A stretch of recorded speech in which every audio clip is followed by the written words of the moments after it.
What's up, guys? Welcome back. So the other day on my story, I did a Q&A and I had someone ask me the following question. I'm coming off an 11-month cut. I lost a total of 30 pounds.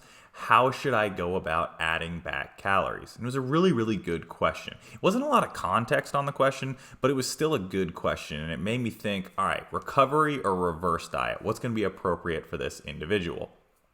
And I didn't really know the answer because I didn't have the context. But what I wanted to do with this video is kind of give you guys some context and give you guys some explanations here as to when you might choose a recovery diet or a reverse diet in a post-diet period. So let's get into it. We'll start with the reverse diet. And you see pictures like this all the time where someone starts on the right and they say, hey, I was eating very low calories, doing a ton of activity. My training was absolutely terrible. And I started adding in calories and I stopped binging. My training got better. I was a lot more active throughout the day. And as I added calories, I actually lost weight. It's a great success story. And a lot of coaches use it as kind of like a marketing thing. It's like, I can make you eat more calories to make you lose weight. Reverse diets are extremely, extremely popular now. And there's two iterations of the reverse diet. You've got one being the slow build to maintenance, meaning that I dieted, I'm at my goal body weight now, or I'm at a body weight where I'm happy with it, and then I slowly add food back in to get back to my maintenance calories. Now, a key here is going to be that as you add those calories back in, remember we're building to maintenance, what we're actually going to do is titrate or slow down that weight loss as we go. So you end your diet, you were losing 1 pound per week, you add in some calories, and you're losing 0.7, and then you're losing 0.5, then you're losing 0.2, and then you get to your maintenance where your weight is stable. Some benefits, some drawbacks there that we'll talk about. The other iteration of the reverse diet is where you start at maintenance and then slowly add calories from there. So you started at 150, you're now 120. We recalculate what your maintenance calories are. We start you there and then we build calories up slowly from there. Again, benefits, drawbacks. But what are the goals of a reverse diet as a whole? So as a whole, the goal of a reverse diet is to add calories back in, and you'll hear people say this all the time, to build up their metabolic rate. Kind of a misnomer in terms of like the fact that you can build your metabolic rate. What you're doing in a reverse diet is you are gaining body weight, which will boost metabolism, and you're offsetting some of the metabolic adaptations that occur over the course of a diet, like you move around less, so NEAT goes down. And there's also that metabolic adaptation, somewhere between 5 to 15% that's not accounted for by body weight. So that way you're actually boosting your metabolism up a little bit. You're more offsetting negative adaptations than you are building it up to be a stronger metabolism, if that makes sense. Second goal of the reverse diet is to control weight regain in the post-diet periods. Some people say, all right, I just lost 20 pounds. I want to keep it off. So they go for the reverse diet because the reverse diet allows them to either slowly bring themselves back to maintenance where they can maintain weight or at least limit the amount that they gain post-diet. Because we've all had that situation where we've come out of a diet and we've kind of just got off the rails and gained 30, 40 pounds. Yeah, it's America. We are a country of yo-yo dieting. So this was kind of a remedy to that yo-yo dieting. You can also use the slow build to maintenance approach to just slow down your weight loss as you approach your new maintenance, and then minimize body fat gain as you add food back to the diet. So we're adding calories, adding food back in. We don't want to see body fat balloon up extremely quickly, so we add that in slowly so that body fat has a slow increase. It's a mental thing that people like, especially when they want to stay lean after a diet. And again, some people will say, well, you just dieted, you're done with your diet, it's time to stop being lean now. Remember, this is America. People can do whatever they want. If they want to stay lean, maybe their business depends upon it. Maybe they just like it. Maybe they just enjoy how it looks. They're perfectly free to use a very, very slow reverse diet. All right, so we're looking at version 1 here. I do recommend that you guys go watch this reverse diet debate, this kind of round table that was on Jeff Nippard's podcast. If you just search the reverse diet debate, you will find it on YouTube. But this slow approach to new maintenance. So some questions we want to ask here. How do we execute it? So we execute a slow approach to maintenance by looking at where the individual finished their diet and then slowly adding calories, anywhere from like 1 to 5% increases in calories from wherever they ended their diet. So if they were losing 1 pound a week, again, you add 5%, it just slows down the rate of weight loss as you reapproach maintenance. Who does this work for? So this works for people who have a lot of weight to lose and they don't want to lose it all in one go. And maybe instead of going straight to maintenance where they're going to maintain weight, maybe they want to kind of milk out some extra fat loss as they add food back in. And I've seen people who slowly add food back in and continue to lose weight for 12, 16 weeks, whereas some you add it back and they maintain right away. So if you're someone who has more weight to lose, let's say your weight loss goal is 200 pounds and you want to chip away at it 50, 50, 50, 50, you may do the first 50, slowly add food back to maintenance, get another 10, maintain for a little while, lose 50, slowly build back to maintenance again, and then lose another 10. And that way you can kind of continually progress. You're not always progressing at the fastest possible rate, but you're never really backsliding even when you're adding food back in. Who might this be a bad idea for? So let's say you've got that same individual who just lost their 200 pounds. They are in a very, very weight reduced stage. They're going to have a lot of metabolic adaptation fighting against them, just some down regulation of basic body functions that you want to offset quickly, or maybe someone coming out of a contest prep diet that you want to get some food back in there as fast as possible so that they feel normal faster. This slow approach would be a bad idea for them. Now, what to expect? There's some certain things that people look at in terms of what do I need to expect from this dietary approach. Weight change. So we've talked about this. We said that weight will probably continue to drop just at a slower rate. And then eventually you'll get to that maintenance and it'll stay there. And then people usually just, if they want to maintain weight, they'll just hang out at whatever that new maintenance point is. Hunger. Hunger is a big one that is a large negative with this approach, is because you're adding food back in so slowly, and because you're adding an extra, 2 rice cakes or an extra half cup of oatmeal a day, you're getting some extra food, but it's actually not doing anything for hunger. A lot of people anecdotally say that this approach actually makes them hungrier. They say the reverse is harder than the actual diet. And the same goes for training quality. Because you're not increasing energy availability by a significant amount and you're staying or you're prolonging that deficit, both hunger and training quality are going to stay on the lower end. They're going to stay suppressed until you kind of reach that new maintenance or exceed that, and we can kind of offset some of those adaptations that you've got going on. Same can be said for the things, the next 2 bullet points, your mood, sex drive, food focus, hormonal status. A lot of those are going to be dictated and influenced by body fat levels. So until you start gaining some body fat, you're not going to feel normal there. Now, one positive I did want to say about this approach is that the post-diet blues is a real thing where people, they finish up their diet, they gain 5-10 pounds, and they kind of, for lack of a better term, just feel like shit about themselves. And this can be a good way to offset that. People can stay lean if they care about that in the post-diet period, and they don't feel like they're losing all the progress that they've made. But it's a trade-off. It's a trade-off of, do I want to stay lean but still feel terrible? So weigh those options. If you want to stay lean that bad, this is a good approach. If you just want to, make the hunger and the food focus go away, this is not a good approach. But let's crunch some numbers on exactly how I would implement this. So this is version number 1. We're crunching the numbers here. We've got a fictitious client. His name is Bill. He's 28 years old. He's a male. He dieted down to 170 from 205. So he's lost 35 total pounds. He lifts 4 times a week, and he gets 12,000 steps in a day. So we're going to give him a high activity factor for that step count. It's a lot of moving around. If we look at the final macros on his diet, he was eating 1,705 calories, 200 grams of protein, 105 grams of carbs, 30 grams of fiber, and 54 grams of fat. Now, the first thing we're going to do is we're going to start by estimating his maintenance here. And this is my formula to estimate maintenance. There's a million other formulas out there that you'll find. I like this one. It works well for myself and my clients.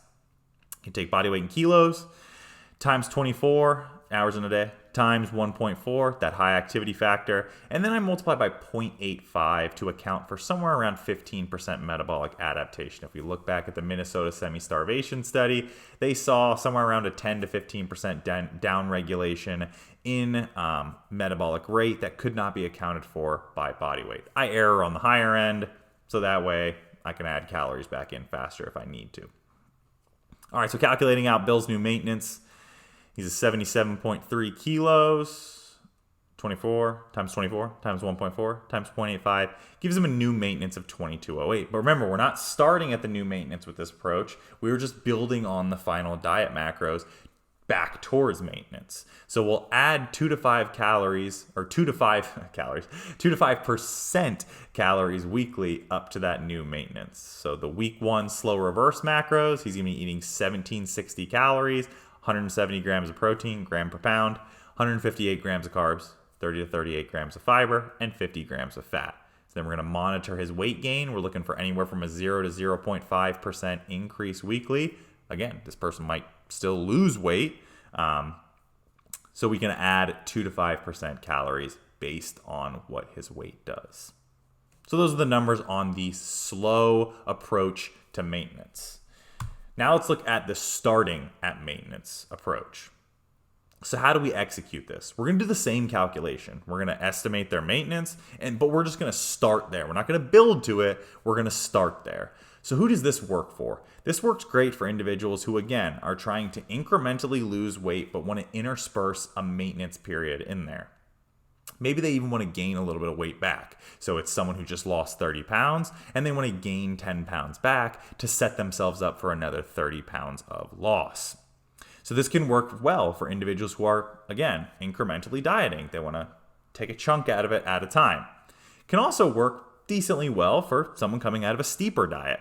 Starting at that new maintenance and slowly building from there will control that weight gain in the post-diet period. So this approach could even work for a post-diet bodybuilder, someone who just competed in bodybuilding.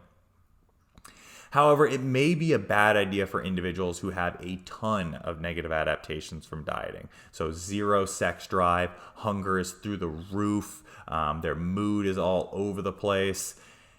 Then we want to take a more aggressive approach like the recovery diet, which we'll talk about next. So what to expect? So what to expect starting at maintenance? You will see a spike in weight, but a spike in weight, how can that happen if they're at maintenance?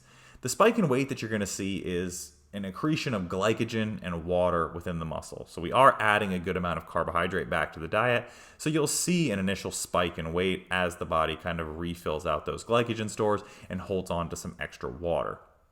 Hunger will probably still be high. It'll be a little better than the previous approach, but it'll still be relatively high. A lot of your hunger signals are going to be dictated by leptin and ghrelin have a strong influence from body fat. So until we start gaining body weight and body fat, that stuff won't really level itself out. So you will still have some hunger. Again, training quality will be slightly better than the slower approach. And then all those other adaptations will slowly offset themselves as the individual gains body weight and gains body fat back. Now, this one for the post-diet blues is pretty good. It's not as good as the other one for people who want to stay very, very lean or as lean as possible, but this is still a good approach for someone who doesn't want to add an unnecessary amount of body fat or an excessive amount of body fat in those early stages. Now, crunching the numbers, let's look at our another fake client here. Let's say we got Jenny. She's a 35-year-old female. She's currently 125. She's down from 153. You go, almost a 30-pound weight loss. 5 times a week she's lifting, 8,000 steps a day. So because of those 8,000 steps, if you look at a couple bullet points down, we're going to give her a moderate activity factor.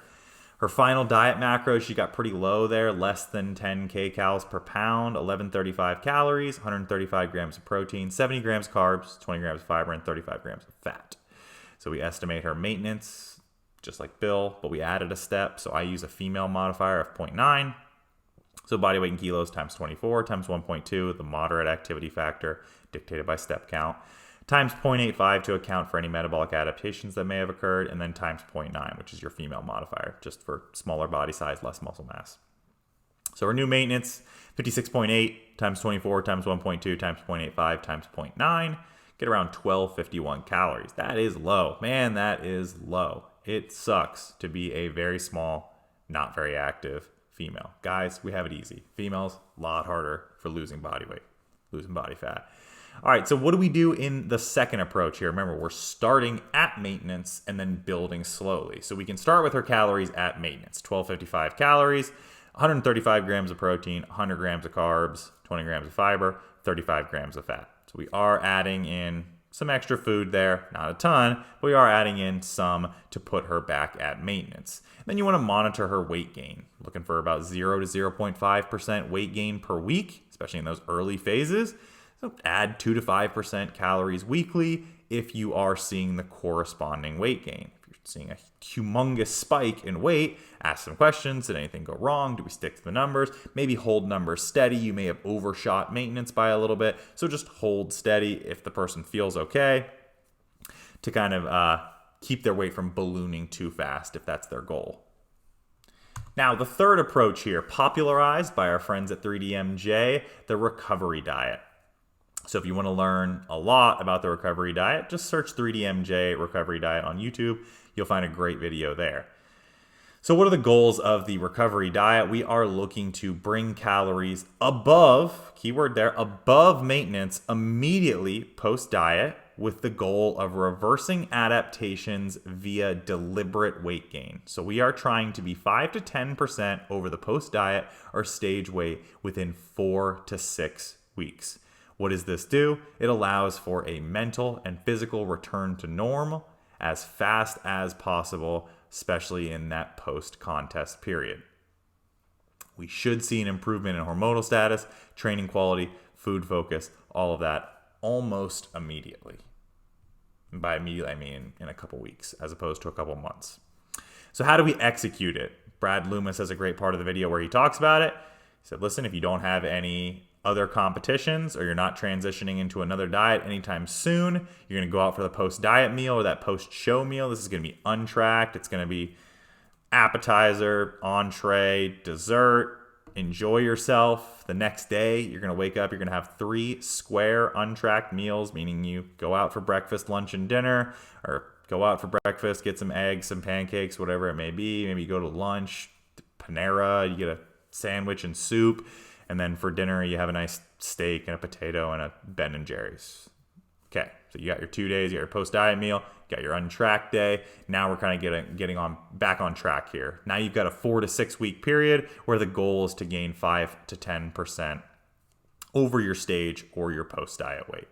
So who can this work for? Works great for individuals coming out of a bodybuilding contest who are just looking to return to normal as fast as possible.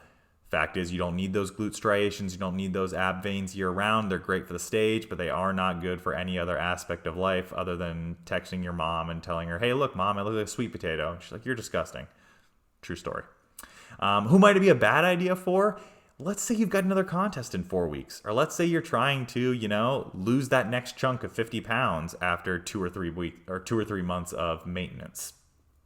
This is not going to be a good idea for those individuals because we don't want to gain a significant quantity of body weight just to then have to turn around and lose it a couple months later. What to expect? Weight change. Again, this is a deliberate weight gain, so expect your weight to go up. What will happen in those first couple days when you're having the post-diet meal and the 3 untracked meals is your body weight will go like this. It'll spike up. A lot of carbs, a lot of water, a lot of sodium. Then what will happen is it will usually level off, drop off a little bit as you lose some of that water weight, level off, and then start to gradually gain again. So don't freak out when it goes like that right away. Hunger should be completely back to normal within that 4 to 6 week period. Remember, a lot of your hunger signals are just going to be dictated by body fat. So as you gain body fat, hunger will return to normal. Training quality should be absolutely phenomenal. Pumps, strength, everything should be coming back to normal. And then the other stuff will kind of rectify itself as well. Again, we want to make a little point about post-diet blues. Some individuals struggle psychologically in this period because they see what they think is their hard work fading away, all that fat loss that they went through for the past 6 months or whatever. So this can be a little bit of a psychological, kind of like a a brain fuck or a mind fuck here when you start gaining weight, gaining body fat very quickly. So it's important to sit down with your clients and address with them, hey, listen, you don't need that stuff anymore.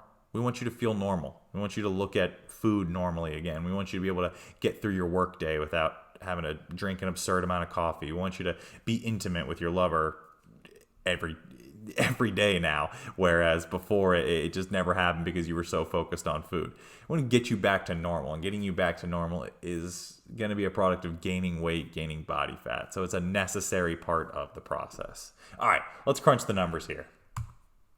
All right, so crunching the numbers on my recovery diet, I used myself. As of shooting this video, I am just under 4 weeks out from competing. So Ryan, 28-year-old male, be 28 in December. Currently like 194, but I'll probably get down to like 190. I think I got like 4 pounds to go. Down from 212, it's where I started my diet. 6 days a week of lifting, 15 to 17,000 steps a day. So definitely in that high activity range. Final diet macros, pretty much what I eat right now. 2,000 calories, 300 grams of protein. I like to keep my protein higher because it's satiating and I like the food choices that are available to me. Around 110 grams of carbs, mostly some fruit and some veg now. 35 grams of fiber, and on the low end for fat, around that 0.4 to 0.5 grams per kilogram, so 40 grams of fat. So if we estimate my maintenance here, body weight times 24 times 1.4, and then account for metabolic adaptation again, my new maintenance will be 86.4 times 24 times 1.4 times 0.85, somewhere around 2467. But remember, we're working with a recovery diet here, so I'm looking to push myself 400 to 1,000 calories over maintenance from the start. So I start myself off at 2,900 calories, bring my protein down a little bit, don't need as much protein, but hunger will still be high in this period, so I didn't bring it down too much. So 275 grams of protein, 305 grams of carbs, 35 grams of fiber, and 65 grams of fat. Gonna add anywhere from 0 to 10% calories based off the weight gain. So we're looking to gain 5 to 10% of body weight in 4 to 6 weeks. So anywhere from like 1 to 2% body weight increase per week is what we're looking for in those first 4 to 6 weeks. And then we can kind of level it off at maintenance from there. All right, so now the big question comes up. Which one is right for me? Well, I don't want to, just default to the easy answer, but here I go. I'm going to default to the easy answer. You got to assess your situation. Depends. So how hard was your diet? If your diet was extremely hard, it was the hardest contest prep of your life, you just feel like your world is coming down around you, recovery diet might be your best bet to kind of bring things back to normal as soon as possible. If you lost 20 pounds and you feel great, and you're not hungry, and your sex drive is awesome, and you're not focused on food at all, maybe a slow build to maintenance would be better so you can milk out some more weight loss on your way. So you want to answer some other questions as well. Do you still have more weight to lose? If you still have more weight to lose, then you don't want to rapidly increase your weight with a recovery diet. Maybe the reverse diet would be better. Are you maintaining before another fat loss? Then again, using the reverse diet would be a better bet. Or do you have more competitions this season? So let's say you've got another competition in 6 weeks. You can't afford to gain as much body fat as possible or gain a significant chunk of body fat. So you want to maybe start at maintenance or use the build to maintenance approach. So it's trial and error and personal preference. Those are key here. So I can tell you from my own anecdotal experience, after my first contest prep, I didn't do any of these. I just ate whatever, and my training quality was terrible. I felt terrible. I gained a bunch of body fat. It was not ideal. So the next year around, I decided that I was going to do the extremely slow reverse. I think I gained 5 or 6 pounds in 3 months post-show. Not a very productive off-season whatsoever for me. The next year around, I used the start at maintenance and build slowly from there.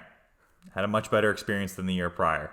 Training was probably the best it had ever been, and I was staying relatively lean in the off-season. The year following that, I used the recovery diet. I gained significantly more weight post-show, but everything kind of returned to normal at a faster rate. So that was the fastest rate at which I felt normal again. Training quality was fantastic. So what am I going to use this year? This year I'm probably going to use the start at maintenance and build slow. Why not the recovery diet? This has been a very hard diet for me, but I need to keep my body weight somewhere around 89 to 91 kilos because I'll be competing in weightlifting early next year, so I can't afford to just gain a bunch of weight post-show. Wish me luck with that. I wish you guys luck on your post-diet period. If you have any questions, you guys know you can reach out to us directly. We are at Gifted Performance on Instagram. I am at _SquatFather. Any questions, I answer them all day, every day. Hit me in the DMs. If you support what we're doing here at Gifted Performance, please sign up on the website. It's $30 a month. You get access to 15 quality training programs, macronutrient programming, meal planning, a place to track your weight, a place to track your PRs. It's basically all you would need in automated online coaching for the low price of $30 a month. Also gets you access to our Facebook group, which is very, very active. If you're looking for a more personalized approach, go with one of our one-on-one coaches. You can meet them on the coaches tab on the website. We've got people to work with powerlifters, weightlifters, CrossFitters, bodybuilders, general fitness. We've got 2 physical therapists on staff, as well as posing coaches to help you with your pre-competition needs. Subscribe to us on YouTube. You know how it works. Subscribe, like, comment, hit the notification bell, let you know when we're posting something new. If you care about that stuff, share this stuff with your friends. Share the words of Gifted Performance. I appreciate you guys watching. Thanks for coming out. And you know the deal. Stay gifted.